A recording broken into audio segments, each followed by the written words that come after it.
Բարև ձեզ հետ է Schematic Med-ը և այսօր մենք կքննարկենք արախիդոնաթթվի փոխանակության կասկադը։ Ինչպես միշտ, տեսանյութը բաժանված է մասերի և մեկնաբանություններում դուք կարող եք գտնել նշված րոպեներին համապատասխան ենթավեռնագրերը և դիտել ձեզ առավել անհրաժեշտ բաժինը կամ պարզապես դիտեք վիդեոն ամբողջությամբ։ Բջջաթաղանթի ֆոսֆոլիպիդներից ֆոսֆոլիպազա A2-ի մասնակցությամբ առաջանում է արախիդոնաթթու և թրոմբոցիտների ակտիվացման գործոն։ Արախիդոնաթթվի փոխանակության կասկադը իրականանում է երկու ուղիներով՝ ցիկլօքսիգենազային և լիպօքսիգենազային։ Ցիկլօքսիգենազի մասնակցությամբ արախիդոնաթթվից առաջանում են ցիկլիկ պերօքսիդներ,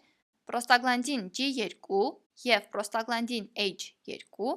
որոնք լինելով անկայուն միացություններ, վեր են ածվում կայուն պրոստագլանդինների, այսինքն պրոստացիկլինի, թրոմբոքսանի և պրոստագլանդին E2, F2-ալֆա և D2։ Այժմ խոսենք լիպօքսիգենազային ուղու մասին։